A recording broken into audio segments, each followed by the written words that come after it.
धमाका।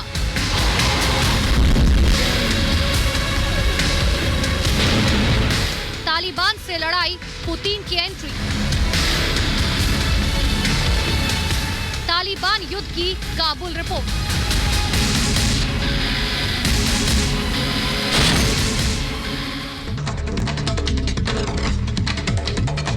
नमस्कार, आप देख रहे हैं रिपब्लिक भारत, आपके साथ मैं हूं श्वेता त्रिपाठी।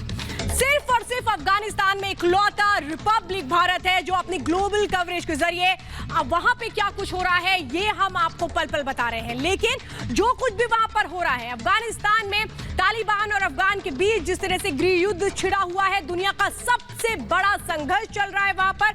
हर अपडेट हम आप तक पहुंचा रहे हैं, लेकिन कई खबरों के बहुत बड़े मायने हैं कि रूस की एंट्री क्यों हो चुकी है। आखिर अफगान के जो आर्मी चीफ है वो अगर भारत आ रहे हैं तो फिर वो क्या सोच कर आ रहे होंगे, इन तमाम खबरों को आज हम समझेंगे। रिपब्लिक भारत अफगानिस्तान से लगातार ग्राउंड रिपोर्टिंग इसलिए कर रहा है ताकि आप जान सके कि किस देश में युद्ध या गृह युद्ध का मतलब होता क्या है, ताकि आपको देश में आतंक के खतरे का एहसास हो सके, ताकि आप ये समझ सके कि किसी देश की हवा में बारूद की गंध घुली होने का मतलब क्या होता है, ताकि आपको ये एहसास हो सके कि देश में शांति की कीमत क्या होती है। क्योंकि अपने देश में हम आराम से बैठे हैं और इसकी कीमत क्या होती है ये समझना आपके लिए जरूरी है। और इसी कड़ी में आज आपको जानना चाहिए कि अफगान तालिबान युद्ध में अब रूस की एंट्री हो चुकी है। रूस ने क्या कहा है कि तालिबान राजनीतिक समझौते के लिए तैयार है, रूस के इस बयान का मतलब क्या है, रूस तालिबान पर शांति के दबाव में किस तरीके से कामयाब हो चुका है, तमाम बातें आज हम आपको बताएंगे। और हमारे साथ स्टूडियो में मौजूद है रिपब्लिक मीडिया नेटवर्क के सीनियर कंसल्टिंग एडिटर में जो गौरव आर्या, जो तमाम बातों को आपको डिटेल के साथ इंफॉर्मेशन देंगे और तमाम चीजों को हम आपको आज ग्राफिक्स के जरिए भी समझा रहे हैं। दरअसल जो पूरा ये मामला शुरू हुआ, जो पूरी स्थितियां शुरू हुई, इसके बाद किस तरीके से इन चीजों को कड़ी दर कड़ी जोड़ा जा रहा है, और इसीलिए हम आपको ये बता रहे हैं कि आखिर ये जो शुरुआत हुई इसमें किसको फायदा है, किसको नुकसान है। और इसीलिए आज हर एक बात को समझने के लिए ये आपके लिए जरूरी है कि हर दिन का डेवलपमेंट क्या है। दरअसल तालिबान युद्ध में अब पुतिन की एंट्री हो चुकी है, रूस की सेनाएं अफगानिस्तान बॉर्डर पर पहुंच चुकी हैं और इसका मतलब ये माना जा सकता है कि तालिबान के खतरे को देखते हुए रूस ने सैन्य तैयारी कर ली है और युद्धाभ्यास के नाम पर रूस ने अफगान बॉर्डर पर अपनी सेनाएं भेजनी शुरू कर दी है। रिपब्लिक भारत पर आपको ये भी जानना चाहिए कि अफगानिस्तान में तालिबानी लड़ाकों की संख्या सिर्फ 70 से 75,000 है और अफगानिस्तान की सेना की संख्या 3 से 3.5 लाख तक है। तो फिर रूस को अफगानिस्तान बॉर्डर पर अचानक सेना क्यों लगानी पड़ी, इस सवाल का जवाब हमें मेजर गौरव आर्या बताएंगे। लेकिन उसके पहले आप ये रिपोर्ट देखिए।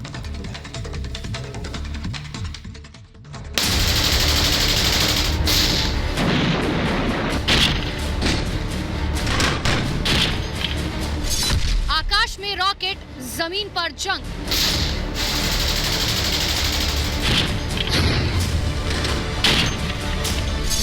अफगान युद्ध में बुरा फंसा तालिबान। यह अफगान तालिबान गृह युद्ध की सबसे नई तस्वीर है। जमीन पर जंग छिड़ी है, काबुल तक आसमान में रॉकेट बरस रहे हैं। दोहा में तालिबान अफगान शांति वार्ता टूट चुकी है और अब अमेरिका सेना की वापसी के बाद कांधार से काबुल तक कब्जे की लड़ाई चल रही है और अब इस लड़ाई में रूस की एंट्री भी हो चुकी है। रूस ने कहा है कि तालिबान राजनीतिक समझौते के लिए तैयार है और तालिबान के पक्ष में राजनीतिक समझौता होना चाहिए। रूस ने कहा है अफगानिस्तान में पिछले 20 साल से गृह युद्ध चल रहा है और इस युद्ध से अफगानिस्तान के लोगों के साथ तालिबान भी तंग आ चुका है। तालिबान का ये बयान ऐसे मौके पर आया जब शनिवार को कतर की राजधानी दोहा में अफगानिस्तान तालिबान की शांति वार्ता टूट गई थी। रूस चाहता है कि वो तालिबान के साथ बातचीत करे और जो भी काबुल में सरकार बने उसमें रशिया का कुछ न कुछ हाथ होना निहायत ज़रूरी है। ये इंटरेस्ट रशिया के लिए भी है और तालिबान के लिए है, क्योंकि तालिबान भी चाहता है कि जब उनकी सरकार बने उन्हें भी इंटरनेशनल लेजिटिमेसी चाहिए। और क्या अच्छा हो सकता है अगर रूस उसके साथ खड़ा होते दिखे। लेकिन रूस का ये बयान तालिबान को परेशान कर रहा है क्योंकि एक और राष्ट्रपति पुतिन तालिबान पर राजनीतिक समझौते के लिए झुकने का दबाव बना रहे हैं, दूसरी ओर भारी संख्या में रूस की फौजें अफगानिस्तान की सीमा पर पहुंच रही हैं। वैसे तो रूस ने कहा है कि अफगानिस्तान बॉर्डर पर रूस की सेनाएं युद्ध अभ्यास के लिए पहुंच रही हैं, लेकिन एक्सपर्ट्स मानते हैं कि युद्ध अभ्यास की घोषणा अचानक ऐसे नहीं होती जैसे रूस ने की। रूस के रक्षा मंत्रालय की तरफ से जारी बयान में कहा गया कि रूस के सैनिक 5 से 10 अगस्त तक तजाकिस्तान और उज्बेकिस्तान के साथ युद्ध अभ्यास करेंगे। युद्ध अभ्यास वही होगा जहां तालिबान ने अफगानिस्तान के सैनिकों के सरेंडर करने के बाद बेरहमी से हत्या कर दी थी।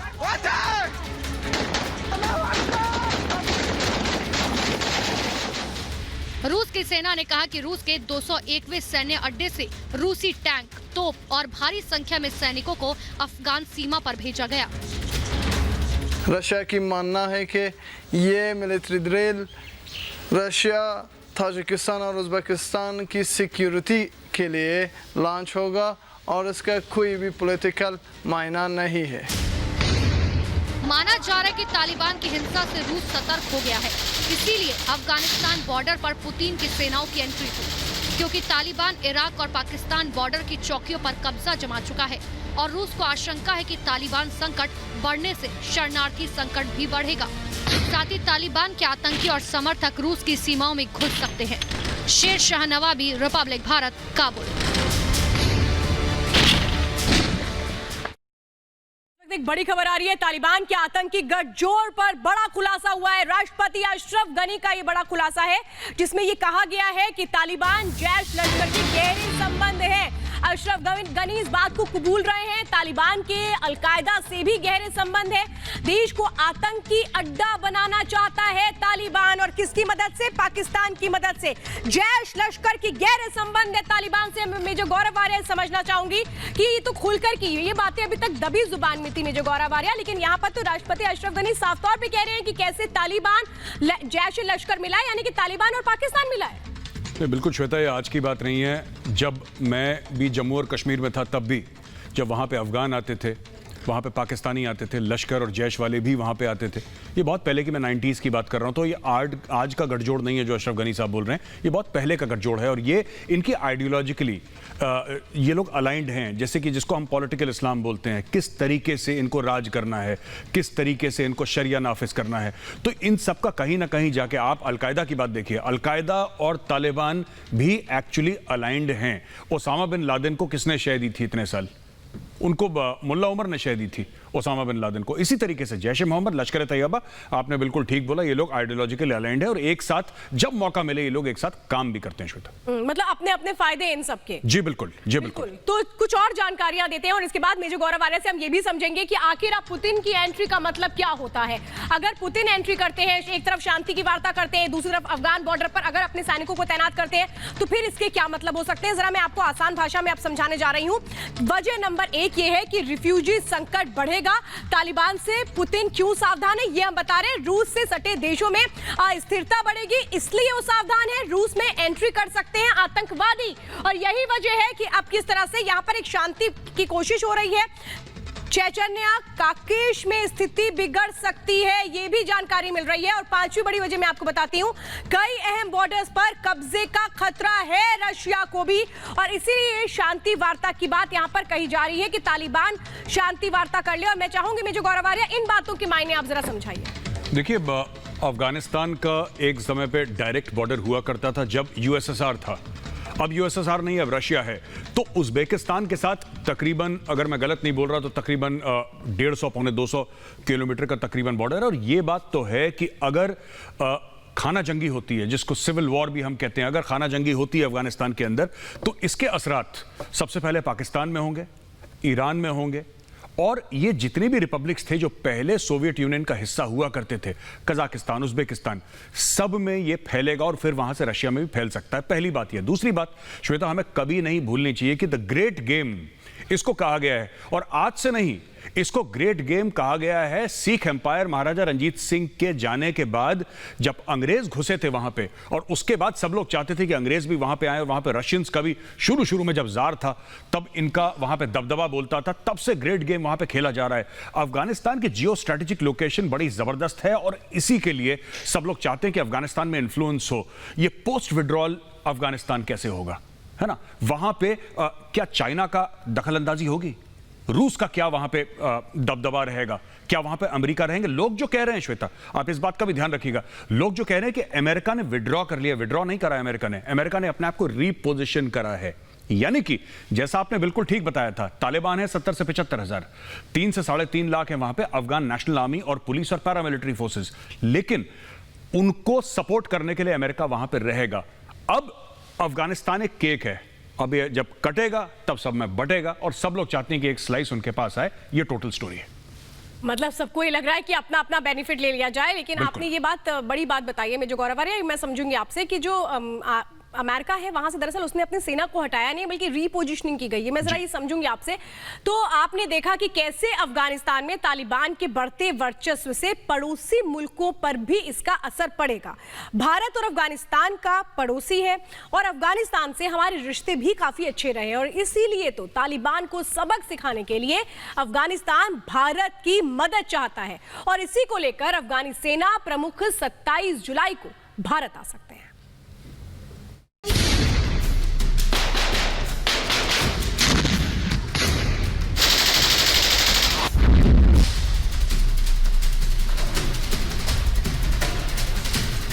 गृह युद्ध में फंसे अफगानिस्तान को अब अपने दोस्त भारत की याद आई है।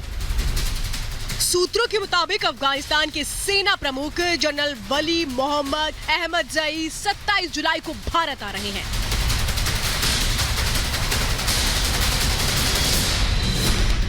अफगानिस्तान के सेना प्रमुख का भारत दौरा 4 दिनों का हो सकता है। इस दौरान अफगानिस्तान के सेना प्रमुख भारतीय सेना प्रमुख MM नरवणे से मुलाकात कर सकते हैं।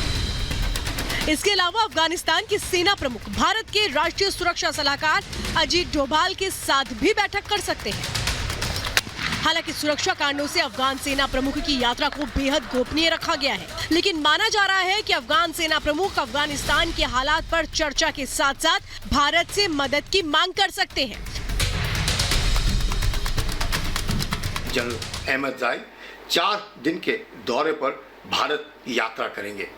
वो national security adviser mister Doval, CDS और आर्मी चीफ और एयरफोर्स चीफ से भी मिलने की संभावना है। खास मकसद आने का होगा भारत से सैन्य सहायता मांगना। पिछले महीने ही अफगान सेना की कमान संभालने वाले वली मोहम्मद अहमदजई का भारत दौरा उस वक्त हो रहा है जब पाकिस्तान तालिबान के साथ मिलकर अफगान सेना को नेस्तनाबूद करने की कोशिशें कर रहा है। चीन भी तालिबान के बहाने अफगानिस्तान में दखल देने की फिराक में है। ऐसे में मुश्किलों से घिरे अफगानिस्तान को अपने पुराने दोस्त भारत की याद आई है। और भारत की याद आई क्यों है अफगानिस्तान को? देखिए, मैं बता रही हूं, जब कोई मुश्किल में घिरता है तो अपने दोस्तों को ही याद करता है, और वही अफगानिस्तान कर रहा है, क्योंकि भारत सैन्य सहायता दे सकता है। इसलिए यकीन है अफगानिस्तान को, क्योंकि भारत अफगान सेना को ट्रेनिंग देता है। भारत क्योंकि पाकिस्तान तालिबान के साथ है, ये भी अभी हमने आपको बताया किस तरह से बड़ी जानकारी मिली। अफगानिस्तान में चीन भी घुसना चाहता है और इसीलिए चाहता है अफगानिस्तान की भारत मदद करे, क्योंकि भारत का $3 अरब का निवेश अफगानिस्तान में है। और भारत के साथ जो अफगानिस्तान के रिश्ते रहे वो कितने मजबूत रहे ये हम आपको बता रहे हैं, क्योंकि एक दूसरे को दोनों मदद करते रहे हैं। मेजर गौरव आर्य, क्या यही वजह है कि इस वक्त चारों तरफ से खुद को घिरता देखकर अफगानिस्तान को ये यकीन है कि भारत मदद करेगा? देखिए, हर समय जो अफगानिस्तान में हुआ है, भारत का किरदार बड़ा ही अहम रहा है और बड़ा पॉजिटिव रहा है। आपने $3 बिलियन की निवेश की बात करी। मुझे लगता नहीं हमें इसको निवेश कहना चाहिए, क्योंकि निवेश में क्या होता है कि रिटर्न ऑफ इन्वेस्टमेंट होती है। इनमें रिटर्न ऑफ इन्वेस्टमेंट है नहीं। इसमें साफ सीधी ये बात है कि भारत ने एड दी है, ग्रांट दिया अफगानिस्तान को। उनकी पार्लियामेंट बनाई है, डैम्स बनाए हैं, सड़कें बनाई हैं, स्कूल बनाए हैं, कॉलेज बनाए हैं, अस्पताल बनाए, वगैरह वगैरह। पहली चीज़ है। दूसरी चीज़, अफगानिस्तान की आर्मी को ट्रेन करा है, अफगानिस्तानी आर्मी के ऑफिसर्स को ट्रेन करा है, अफगानिस्तान की लीडरशिप को ट्रेन करा है। इंडिया में आके उनकी ट्रेनिंग होती है, ऑफिसर्स ट्रेनिंग एकेडमी चेन्नई में उनकी ट्रेनिंग होती है, उनकी ट्रेनिंग IMA में देहरादून में होती है। तीसरी बात यह है कि अफगानिस्तान के साथ हमारे जो राब्ते रहे हैं, जो हमारी रिलेशनशिप रही है अफगानिस्तान के साथ, ये तीसरा बड़ी अहम बात मैं बता रहा हूं आपको श्वेता, कि इसके लिए वो देखेगा अपने नेचुरल एलाइज को। और जो पुरानी कहावत है चाणक्य नीति की कि हमारे दुश्मन का दुश्मन हमारा दोस्त है, यहां पे अफगानिस्तान का सबसे बड़ा दुश्मन जो है वो पाकिस्तान है।